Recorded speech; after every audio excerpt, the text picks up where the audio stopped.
Buenas noches amigos, el tema de hoy es demanda por la nulidad del proceso electoral, una bomba de tiempo.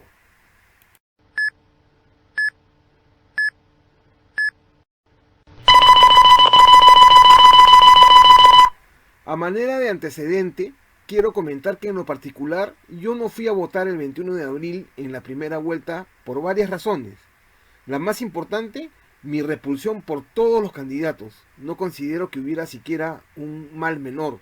Considero a todos no malos, sino peores. Comparto algo que ya se dijo en el marco del conversatorio Control Social frente al riesgo de dictadura en el Bicentenario, de fecha 20 de julio, y cuyo enlace se ha de compartir en la descripción. Escuchemos. Control social frente al riesgo de dictadura en el Bicentenario. Primero hablemos un poquito a qué nos referimos cuando hablamos de dictadura. ¿Qué cosa es lo que tenemos en el contexto actual? Refirámonos un poquito a los antecedentes de los últimos meses. 11 de abril se inicia el proceso electoral, elecciones, llega resultado de primera vuelta, 12% sobre el padrón electoral para Pedro Castillo y Perú Libre, 8% sobre el padrón electoral para Keiko Fujimori y Fuerza Popular. La reacción de la mayoría de las personas en ese momento ante dos candidatos que tenían una legitimidad mínima, el voto nulo, buscar la nulidad de las elecciones. Pero inmediatamente sale Fernando Tuesta y otros a decir que solamente se anularía la segunda vuelta y que en consecuencia además sería muy difícil alcanzar el 67%. Entonces la gente decidió o voto por uno o voto por el otro. Pero eso no era verdad. Según el artículo 184 de la Constitución, si el voto nulo alcanza el 67%, se anula el proceso electoral, todo el proceso electoral. Lo cual, dicho sea de paso, es una barbaridad y seguidamente hablamos un poco de eso. Pero en el grupo Visión Social decidimos hacer campaña por el voto nulo, con la intención además de que en el caso de que se lograse tal objetivo, se pudieran impulsar cuando menos un mínimo de las reformas legales que necesita el Perú, en este caso en materia legal. Como es sabido, en el Grupo Visión Social venimos trabajando desde 2019 en la construcción de una agenda que incluya las reformas legales que el Perú necesita. Una de ellas, de la que ya hemos hablado, y que incluso ya se está tramitando el kit de recolección de firmas en la OMPE, es la ley de las candidaturas independientes en los procesos electorales nacionales. Otro de los elementos que veníamos evaluando ser de sustancial importancia era el tema de la aprobación de reformas constitucionales por referéndum y el tema del derecho a la revocatoria, tanto del presidente de la República como de los congresistas, del que hemos conversado la semana anterior.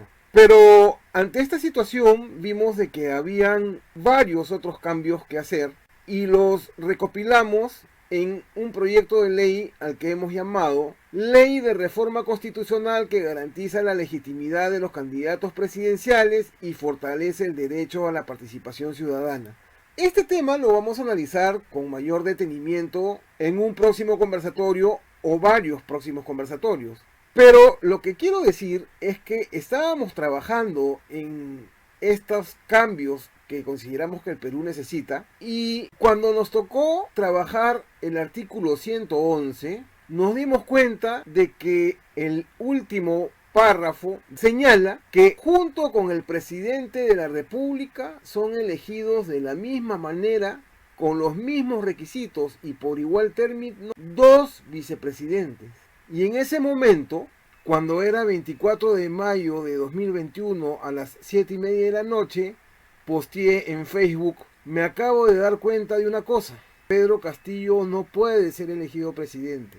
De ahí en adelante nos esforzamos por informar sobre esa y otras irregularidades y en fecha 31 de mayo de 2021 difundimos un pronunciamiento en cuyo punto tercero señalamos sobre la declaración de improcedencia y no sustitución del segundo vicepresidente de la plancha presidencial de Perú Libre, diciendo: la plancha presidencial presentada por Perú Libre incluía al ciudadano Pedro Castillo Terrones como candidato a la presidencia, la ciudadana Dina Ercilia Boluarte Segarra a la primera vicepresidencia y al ciudadano Vladimir Rey Cerrón Rojas a la segunda vicepresidencia. A través de resolución 56-2020, el Jurado Electoral Especial de Lima Centro declaró improcedente la candidatura de este último, el cual no ha sido reemplazado para dar cumplimiento al artículo 111 de la Constitución Política del Perú.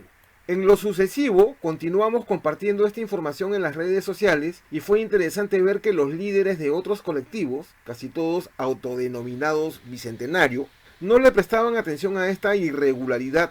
Todos se centraban en el fraude y en la violación del artículo 179. Incluso Javier Villestein interpuso una demanda en la que no la consideró, pero eso queda en la incógnita.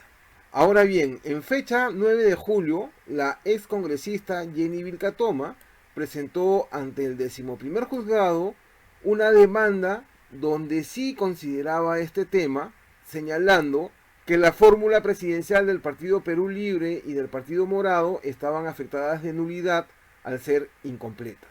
Esta demanda fue negada en fecha 16 de julio. Sin embargo, Jenny Vilcatoma hizo un llamado a la ciudadanía a presentar más recursos a la espera de topar con un juez valiente y justo. Un ciudadano llamado Luis Hidalgo Cruz interpuso una demanda similar, tal vez idéntica, que ahora ha sido admitida por el juzgado de Lima. Valga el comentario de que el abogado del proceso es justamente Jenny Vilcatoma. Esta violación, señor juez, a nuestro derecho a elegir tiene como punto de partida la inscripción de la plancha presidencial de Perú Libre en circunstancias que ésta no cumplía con el mandato constitucional de incluir 2 candidatos a vicepresidentes en la fórmula presidencial, tal como lo establece el artículo 111, desarrollado por el artículo 115 de la Constitución Política del Estado. Todos estos actos devienen en irreparables por cuanto la primera y la segunda vuelta con la proclamación de la plancha presidencial se llevó a término su desarrollo de acuerdo a lo que establece el pelaje constitucional y la ley orgánica que le faculta al Jurado Nacional de Elecciones estos poderes absolutos. No han puesto la fecha. ¿Por qué no han puesto la fecha? Abogados duchos, con experiencia, ¿cuándo se concluyó esta demanda? Ahí está, ahí está. Entonces, por eso es que nosotros sostenemos de que aquí hay sustracción de la materia, porque dejaron en el limbo, pero el tiempo avanza. Porque como lo ha dicho el señor abogado que me antecedió, y como lo dice en su contestación de demanda, estos actos han devenido en irreparables. Sin embargo, la vulneración de derechos que motivaron la presente demanda son reparables, señor juez. Incluso ha sido interpuesta, ya que nos hace alusión el señor abogado, a la fecha de interposición de esta demanda, data del 19 de julio del año 2021. El juzgador se reserva la facultad de expedir la sentencia dentro del plazo previsto en el nuevo Código Procesal Constitucional. Este plazo, como se prevé, son de 10 días hábiles en forma indefectible después de la presente audiencia. En general, esa ha sido la exposición. Algunos comentarios finales. El Jurado Nacional de Elecciones. Los miembros del Jurado Nacional de Elecciones. Sobre ellos recae una responsabilidad inmensa, porque tenemos 2 opciones. Una opción es de que el juez, el juzgado, el Poder Judicial, falle dando por fundada la demanda. En ese caso, se estaría haciendo cumplir la ley, porque el artículo 111, y no solamente el 111, varias irregularidades hubieron, pero en este caso estamos hablando del artículo 111, ha sido violentado. Sin embargo, la Constitución Política del Perú es contradictoria, y así como la Constitución Política del Perú señala que se elige a un presidente y 2 vicepresidentes, hay versiones que expresan, pero que el Jurado Nacional de Elecciones tiene facultades absolutas para resolver en materia electoral. Sin embargo, esas facultades tienen que enmarcarse en los mandatos de la Constitución. No pueden salirse del marco de la Constitución. Entonces, más allá de la inmensa carga que recae sobre la derecha, el partido específicamente Fuerza Popular, la política Jenny Vilcatoma, etc., En este caso, lo que ellos dicen es verdad y posiblemente esa verdad, muy probablemente, la estén aprovechando porque haya llegado a su conocimiento desde nuestra difusión. Ahora bien, es una situación peligrosa. Nosotros ya, cuando difundíamos esta irregularidad, y entonces el planteamiento en consecuencia tenía que ser la nulidad en ese momento también de las elecciones, habían muchas voces que decían, ¿y después qué? Se anulan las elecciones y quién, recuerdo que mucho hemos conversado con Ernesto Surco al respecto. Está bien, se anulan las elecciones y quién queda a cargo. Una opción sería que se anule el proceso electoral, las elecciones presidenciales, en cuanto a las elecciones presidenciales. Por ahí hay algunas voces que señalan que tendría que anularse el proceso electoral completo. Sin embargo, ese dictado, esa directriz, ese señalamiento, se refiere al artículo 184 de la Constitución, que es en el caso de que las elecciones se anulen, que es el único caso que especifica, dicho sea de paso, la Constitución para nulidad de las elecciones, que se anulen por 66.67% de los votos.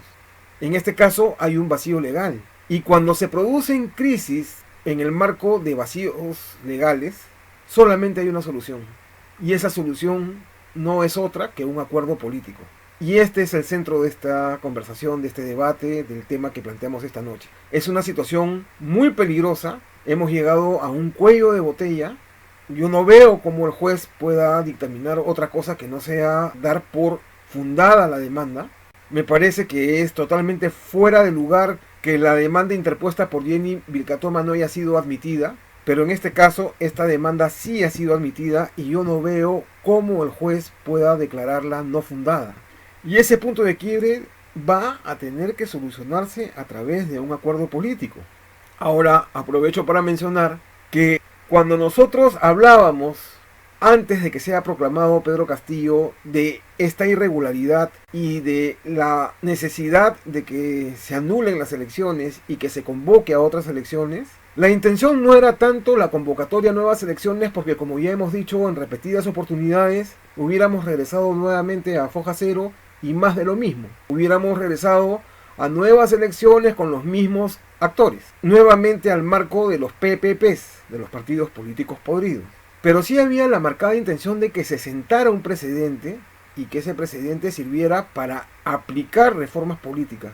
Algunas de las reformas políticas, la postulación de candidatos independientes, el tema de la revocatoria, el tema de la aprobación de reformas constitucionales por referéndum, el tema que nació en estas circunstancias de la ley que hemos comentado y que vamos a desarrollar en próximos conversatorios, etc. Entonces, bueno, esta es la situación. Es una situación peligrosa dentro de la cual se pueden dar circunstancias de golpe de mano, pero eso es lo que tenemos. Venimos en camino a una crisis desde hace mucho tiempo. El camino a esta crisis es galopante. Creo que el Grupo Visión Social está asumiendo un papel, si bien es cierto, modesto, pero hasta cierto punto protagónico. Y creo que debemos seguir haciendo lo que venimos haciendo hasta ahora, que es expresarnos, de manera que expresémonos y llevemos adelante el conversatorio.